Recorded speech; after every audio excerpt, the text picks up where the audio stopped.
Bismillahirrahmanirrahim. Assalamualaikum warahmatullahi wabarakatuh.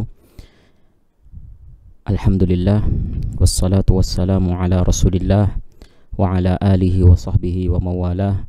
Asyhadu an la ilaha illallah wahdahu la syarikalah wa asyhadu anna muhammadan abduhu wa rasuluhu la nabiyya ba'dah. Amma ba'd. Kaum muslimin dan muslimat, para pemirsa Al-Furqan TV yang dirahmati Allah Subhanahu wa taala. Alhamdulillah, dengan limpah nikmat dan taufik dari Allah Subhanahu wa taala, kita bisa menyelenggarakan majelis ini, majelis tafsir Ayatul Ahkam. Semoga Allah Subhanahu wa taala memberkahi majelis kita ini dan meridhai kita semuanya. Salawat dan salam semoga senantiasa tercurah kepada Nabi kita, Rasul kita, imam dan panutan kita, Nabi Muhammad sallallahu alaihi wasallam, serta keluarga, para sahabat dan orang-orang yang mengikuti ajaran beliau serta menghidupkan sunnah-sunnah beliau sampai hari kiamat. Baik para pemirsa Al-Furqan TV yang dirahmati Allah Subhanahu wa taala, dalam kesempatan sore hari ini ayat yang kita akan bahas adalah surat An-Nisa ayat 102, di mana Allah Subhanahu wa taala berfirman, "Wa idza kunta fihim fa aqamta lahumus salata faltaqum ta'ifatum minhum ma'aka wal ya'khudhu aslihatahum fa idza sajadu falyakunu min waraikum wal ta'ti ta'ifatun ukhra lam yusallu falyusallu ma'ak wal ya'khudhu hidrahum wa aslihatahum waddal ladzina kafaru law taghfuluna an aslihatikum wa amti'atikum fayamiluna 'alaikum mailatan wahidah wala junaha 'alaikum in kana bikum adhan mim matarin aw kuntum marda an tad'u aslihatakum wa khudhu hidrakum innallaha a'adda lil kafirina 'adzaban muhina. Innallaha a'adda lil kafirina 'adzaban muhina. Baik, apabila engkau wahai Muhammad berada di tengah-tengah mereka, yaitu para sahabatmu, dan engkau mendirikan salat untuk mereka, maka hendaknya sekelompok dari mereka berdiri melaksanakan sholat bersamamu, dan hendaknya mereka membawa senjata-senjata mereka, dan apabila mereka telah bersujud hendaknya mereka berada di belakangmu. Kemudian kelompok lain yang belum sholat hendaknya sholat bersamamu dan membawa senjata mereka, membawa persiapan mereka dan juga persenjataan mereka. Orang-orang yang kafir menginginkan agar kalian lalai dari senjata kalian dan dari perlengkapan-perlengkapan kalian, sehingga mereka bisa menyerbu kalian sekali serbu. Dan tidak mengapa bagi kalian apabila ada gangguan, baik itu hujan atau kalian dalam keadaan sakit, untuk meletakkan senjata-senjata kalian. Namun tetap hendaknya kalian mengambil sikap kewaspadaan kalian. Sesungguhnya Allah Subhanahu wa taala telah menyediakan bagi orang-orang yang kafir azab yang menghinakan. Baik, surat An-Nisa ayat 102. Demikian bunyinya dan demikian kurang lebih terjemahannya. Adapun makna ijmali secara global, makna secara global dari ayat yang kita baca tadi, mari kita menyimak dari penuturan Syekh Muhammad ibn Shalih Al-Utsaimin. Beliau mengatakan berkenaan dengan makna global, makna secara umum ayat tersebut.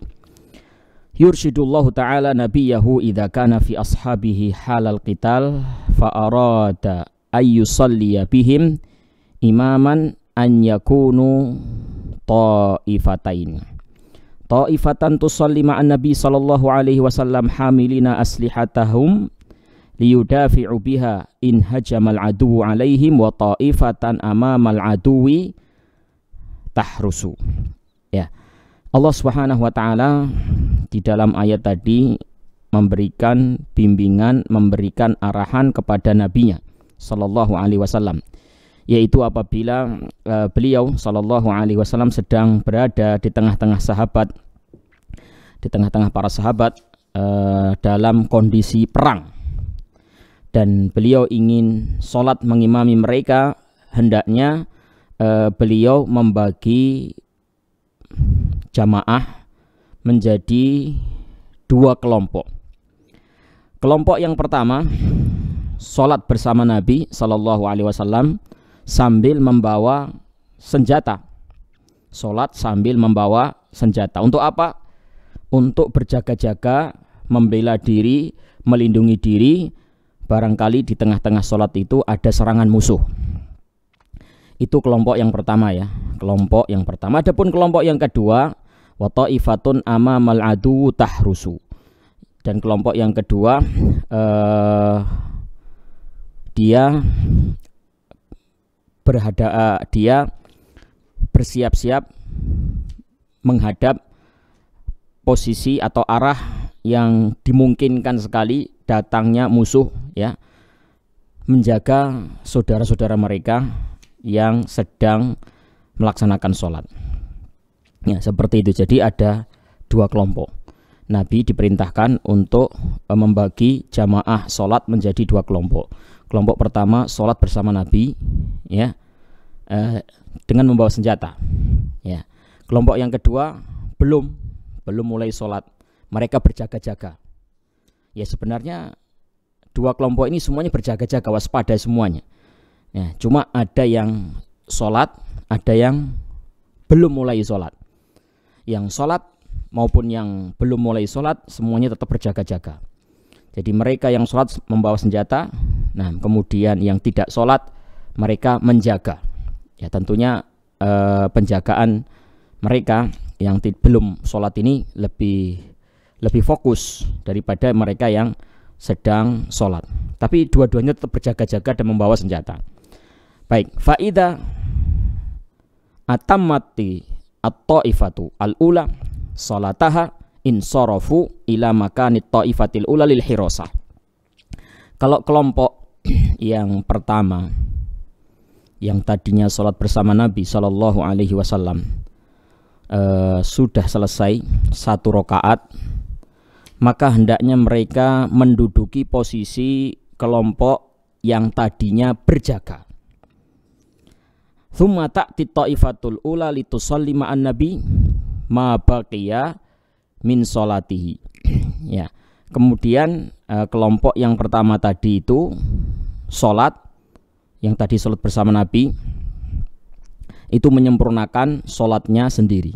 Nah, jadi mereka tadi kan baru sholat satu rakaat, ya, bersama Nabi Shallallahu Alaihi Wasallam. Nah, berarti mereka kurang satu rakaat lagi. Kan sholatnya dua rakaat. Loh, kalau isya bagaimana? Kalau asar, zuhur bagaimana? Qasar. Ya, jadi sholatnya itu dikosor sehingga menjadi dua rakaat. Nah, mereka satu kelompok menunaikan dua rakaat ini. Mereka satu kelompok menunaikan dua rakaat ini bersama Nabi hanya satu rakaat saja. Jadi dari dua rakaat ditunaikan bersama Nabi Shallallahu Alaihi Wasallam hanya satu rakaat saja. Yang satu rakaat lagi mereka menyempurnakannya sendiri, seperti halnya makmum yang masbuk. Seperti halnya makmum masbuk, kalau imam sudah salam, dia menyempurnakan, melanjutkan sholatnya sendiri. Ya. Tsumma tutimmu sholataha akhidina hidrahum wa aslihatahum li'anna al-aduwa aqrabu ihtimalan lil hujum alaihim hina idzin. Ya, mereka melaksanakan sholat dengan cara yang seperti ini karena sangat dimungkinkan sekali di tengah-tengah mereka sholat terjadi serbuan yang tiba-tiba dari musuh mereka. Fa umiru bi ziyadati akhdhil hadar. Oleh karena itu mereka diperintahkan untuk ekstra waspada. Wa bayyana Allah Ta'ala ma yukinnuhul kuffar lana min mahabbati al-ghaflati an amti'atina wa aslihatina hatta yamilu alaina mailatan wahidah. Kemudian Allah Subhanahu wa taala di dalam ayat ini juga menjelaskan kepada kita, mengingatkan kepada Nabi Shallallahu Alaihi Wasallam dan juga para sahabat bahwasannya orang-orang kafir itu sedang menunggu-nunggu kelengahan orang-orang muslimin. Nah, Mereka senang kalau seandainya kaum muslimin itu sedang berada dalam kondisi lengah. Nah, sehingga akhirnya apa? Mereka bisa menyerbu kaum muslimin dengan sekali serbu. Ya, dalam keadaan mereka kaum muslimin lengah, orang-orang kafir langsung datang dan menghabisi mereka sekali serbu habis. Ya. Nah, maka Allah Subhanahu wa taala mengingatkan kaum muslimin supaya senantiasa waspada. Nah, jadi dalam sholat pun mereka membawa senjata. Dalam sholat pun mereka membawa senjata. Dan di dalam sholat di antara mereka ada yang berjaga. Jadi tidak semuanya sholat, ya, melainkan dibagi menjadi dua. Yang satu kelompok sholat, yang satunya berjaga. Tapi mereka tetap berada di bawah kepemimpinan satu imam. Jadi imamnya itu satu, jamaahnya dua kloter, imamnya tetap satu. Jamaah yang dua kloter ini ya sholat di belakang imam yang satu, bergantian. Masing-masing kloter dapat satu rokaatnya imam. Ya, jadi imamnya sholatnya utuh. Imam sholatnya 2 rokaat utuh. Nah, tapi di rokaat pertama mengimami kloter pertama, di rokaat kedua mengimami kloter kedua. Jadi masing-masing kloter punya masing-masing kloter mendapatkan kesempatan untuk sholat bersama imam berapa rokaat? 1 saja. Berarti kurang 1 lagi. Nah, mereka menyempurnakan sendiri-sendiri. Ya, itu secara singkat gambaran sholat khauf, ya, sholat di dalam kondisi suasana yang takut, mencekam di masa-masa peperangan. Nah, maka seperti itu. Tsumma rahhasallahu ta'ala lana halal 'udzi bil maradi aw at-ta'adzi min matarin an nada'a aslihatana halas salati ma akhdil hadar. Kemudian Allah Subhanahu wa taala memberikan rukhsah, keringanan kepada kita ketika terjadi udzur, misalnya sakit atau ada gangguan misalnya hujan, boleh bagi kita untuk meletakkan senjata ketika sholat tersebut dengan tetap berwaspada, dengan tetap ekstra waspada. Tsumma bayyana al-hikmah min tasyri'i hadhil ahkam wa hiya al-'adzab al-muhin lil kafirina fid dunya wal akhirah. Kemudian Allah Subhanahu wa taala menjelaskan setelah itu bahwasannya Allah Subhanahu wa taala telah menyediakan azab yang pedih bagi orang-orang kafir baik di dunia maupun juga di akhirat. Baik, para ikhwah yang dirahmati Allah Subhanahu wa taala, apa yang bisa diambil hukum atau faidah-faidah apa yang bisa diambil dari ayat tersebut? Syekh Muhammad ibn Shalih Al-Utsaimin mengatakan, yang pertama, tamamu minnatillahi ta'ala ala ibadihi bi irsyadihim ila ma fihi himayatuhum ma istiqamati dinihim. Sempurnanya nikmat Allah Subhanahu wa taala kepada para hamba, yang mana Allah Subhanahu wa taala membimbing mereka menuju kepada sesuatu yang di situ ada kemaslahatan bagi mereka, yang di situ terdapat penjagaan, ya, perlindungan bagi keselamatan mereka dengan tetap memperhatikan istiqomatu ad-din, dengan tetap memperhatikan tegaknya agama. Artinya mereka diberikan oleh Allah syariat yang menyebabkan terlindunginya nyawa mereka, ya. Syariat yang sangat memperhatikan perlindungan nyawa, tapi tanpa meninggalkan inti daripada syariat itu, yaitu sholat, yaitu apa? Sholat fardu, bahkan bukan sekedar sholat fardu, sholat fardu secara berjamaah, ya.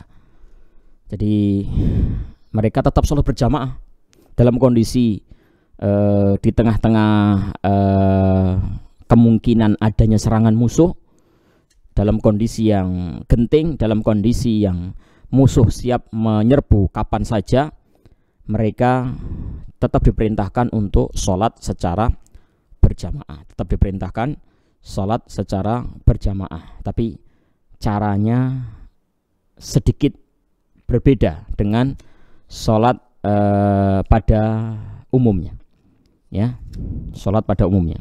Inilah yang disebut dengan sholat khauf, sholat di masa ketakutan. Yang kedua, faedah yang kedua dari ayat ini, masyru'iyatu sholatil khauf 'alal wajhil madkur fil ayah. Disyariatkannya sholat khauf, ya, seperti contoh atau seperti kaifiyah yang telah disebutkan di ayat yang tadi kita bacakan. Dan ini adalah inti dari ayat ini. Faedah yang berkaitan dengan hukum adalah sholat khauf ini. Sholat khauf ini disyariatkan ketika terjadi peperangan. Nah, dan ini disyariatkannya sholat khauf ini bukan hanya di masa hidupnya Nabi Shallallahu Alaihi Wasallam saja. Ya, memang di antara para ulama ada yang berpendapat seperti itu, yaitu bahwasannya sholat khauf itu hanya disyariatkan di masa hidupnya Nabi Shallallahu Alaihi Wasallam saja. Namun pendapat yang rajih dalam permasalahan ini insya Allah adalah bahwasannya sholat khauf ini disyariatkan baik ketika Nabi Shallallahu Alaihi Wasallam masih hidup maupun ketika sudah wafatnya beliau.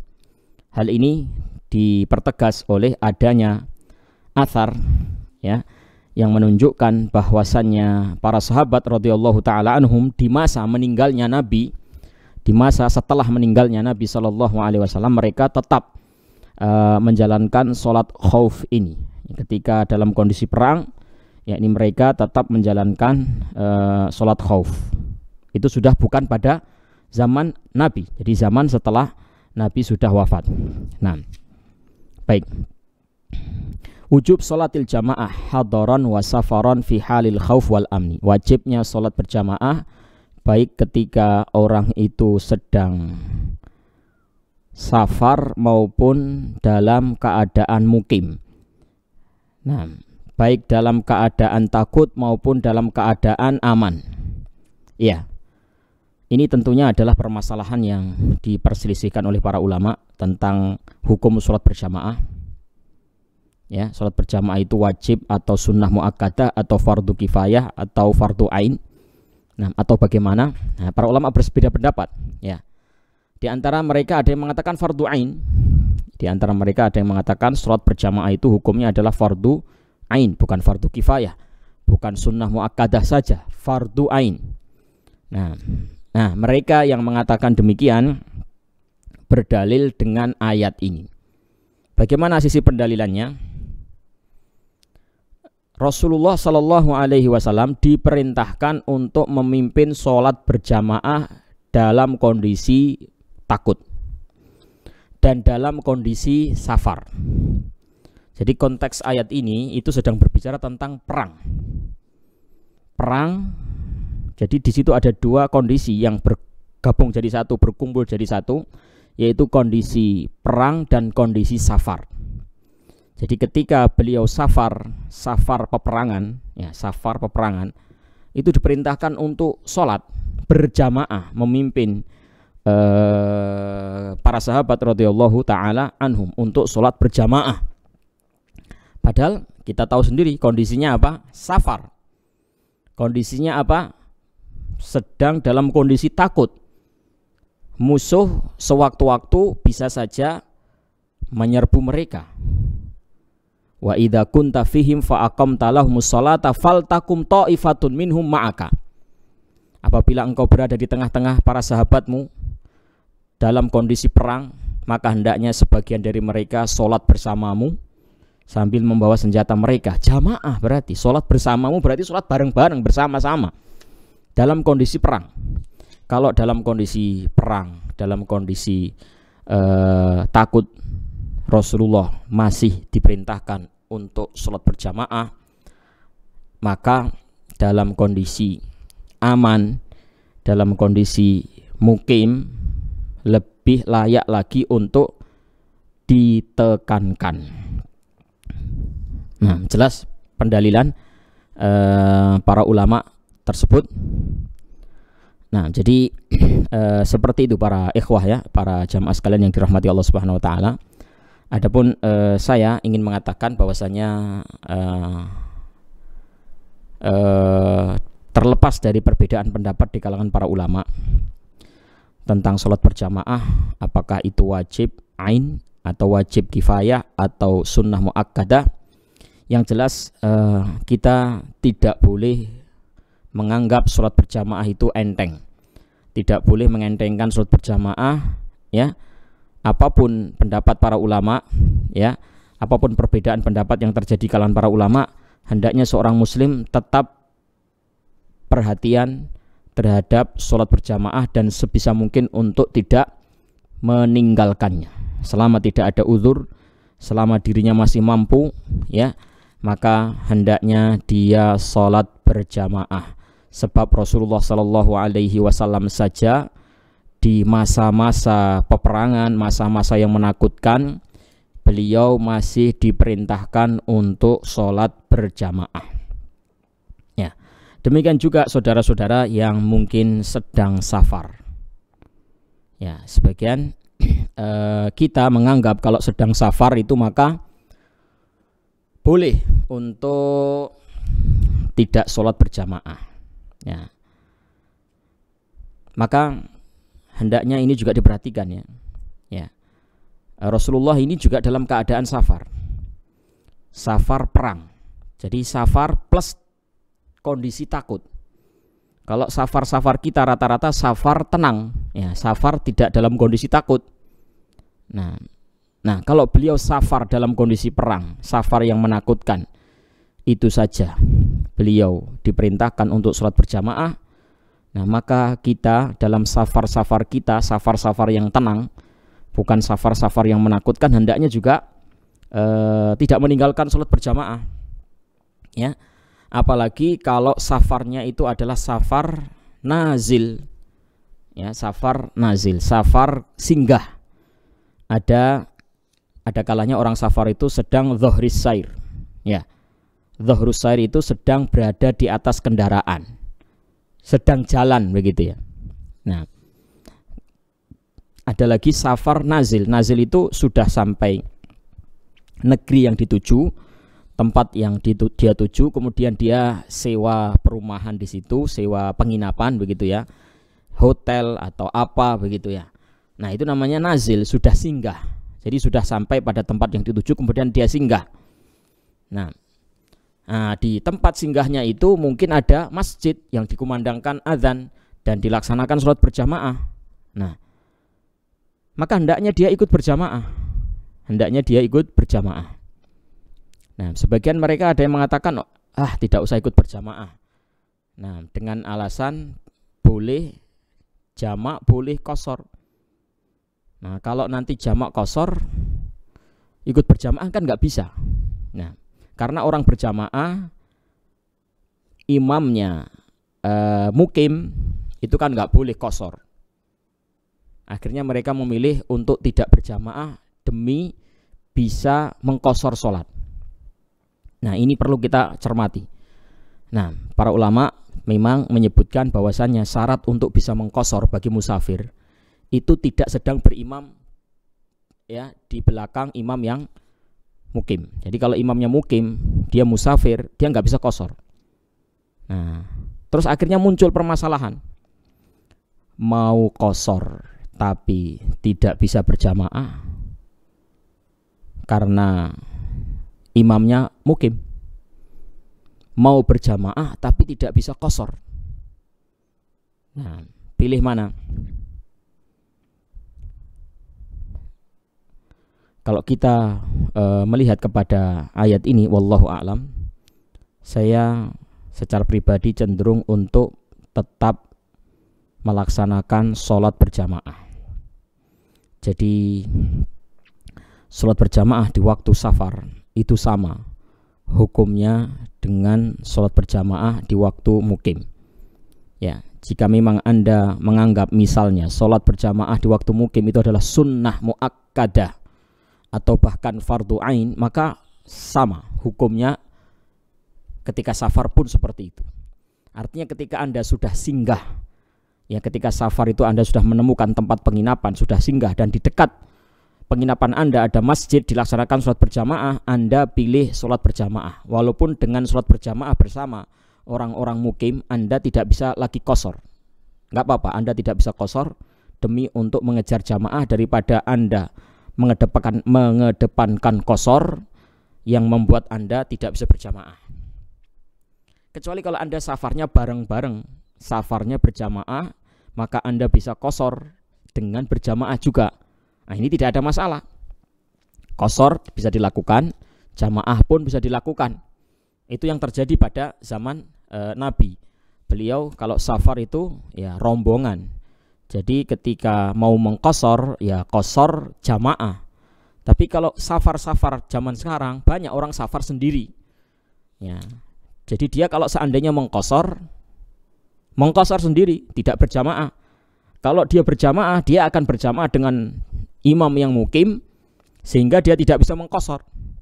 Nah, maka ketika terjadi benturan semacam ini, yang dipilih hendaknya apa?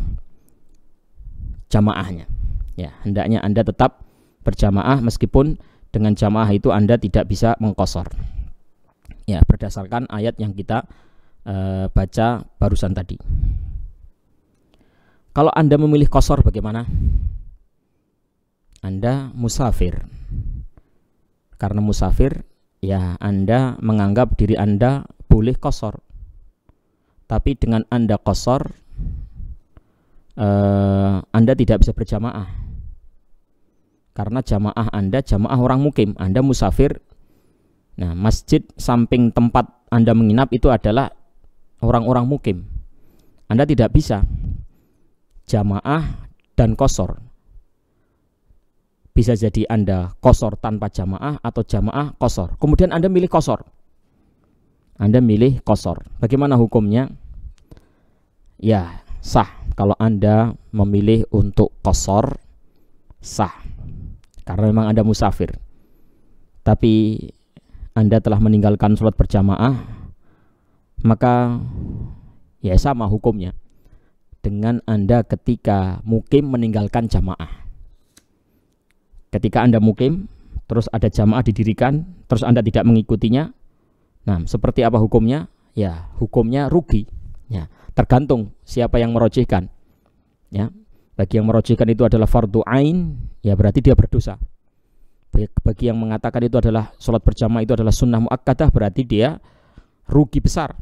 Nah, jadi sholat Anda qashar itu tadi sah, tapi Anda tetap rugi karena telah meninggalkan sholat berjamaah. Maka saran saya, ketika Anda singgah di suatu tempat tujuan safar dan di sekitar tempat Anda singgah itu sudah ada sholat berjamaah dari kalangan jamaah kampung, jamaah mukim, ikutlah. Walaupun akhirnya Anda tidak bisa qashar gara-gara ikut berjamaah dengan orang-orang mukim, dengan imam mukim Anda tidak bisa mengqashar, nggak apa-apa. Anda jamaah walaupun konsekuensinya tidak bisa mengqashar, daripada Anda meninggalkan jamaah demi untuk bisa menjalankan qashar. Ya. Kecuali kalau memang safar Anda safar yang berat begitu, misalnya Anda baru turun dari kendaraan masih capek sekali. Nah, atau barangkali Anda sedang berada di kendaraan safar dhuhris sair ala dhuhris sair, ya, sedang berada di atas kendaraan. Nah, itu silahkan, ya, Anda mengqashar, ya. Tapi kalau Anda sudah singgah, lebih baik Anda menjaga sholat Anda secara berjamaah bersama jamaah yang ada di sekitar Anda, walaupun mereka mukim, walaupun dengan demikian Anda tidak bisa mengqashar. Yang keempat, wujubu hamlis silah ala salatil khauf ala ta'ifatain.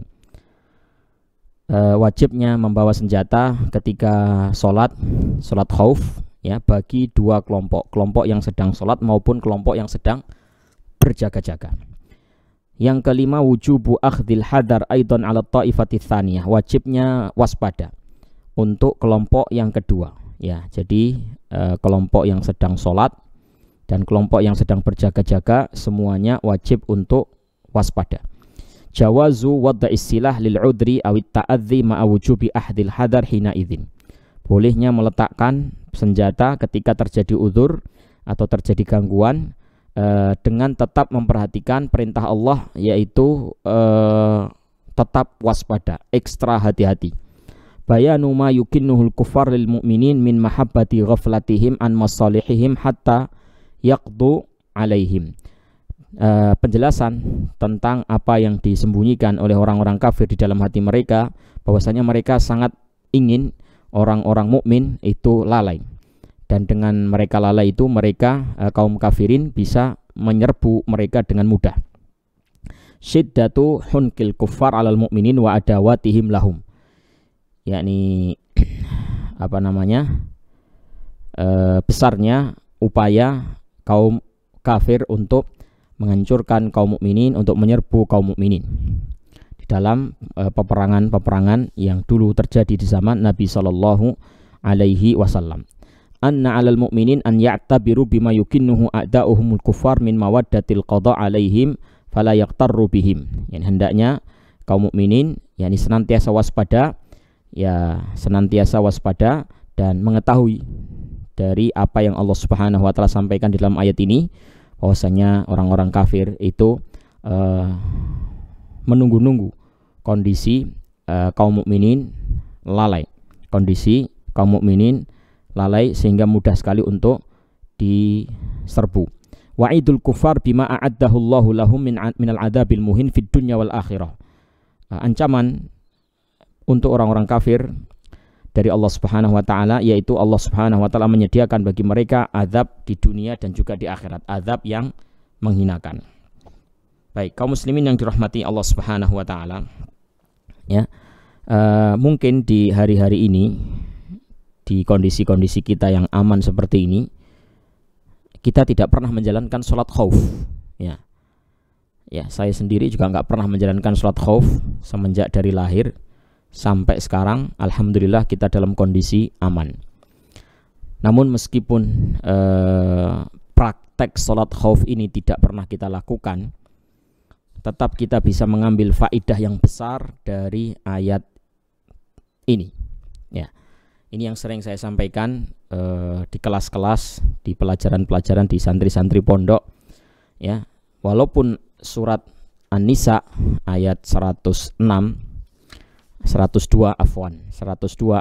An-Nisa 102 tentang surat khauf ini tidak ada praktek pengamalannya saat ini, tapi kita hendaknya tidak meninggalkan untuk tadabbur surat ini.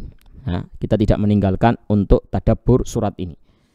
Yani ada hikmah yang sangat besar yang terdapat di dalam surat An-Nisa ayat 102 tentang surat khauf ini, yaitu apa? Pentingnya sholat berjamaah. Pentingnya sholat berjamaah. Sekali lagi, dengan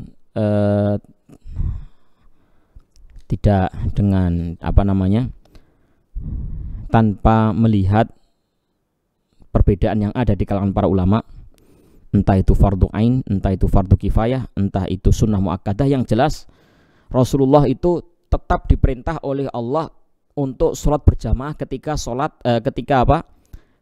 dalam kondisi perang, dalam kondisi mencekam, dalam kondisi menakutkan. Maka kita dalam kondisi aman seperti ini, hendaknya jangan meremehkan sholat berjamaah.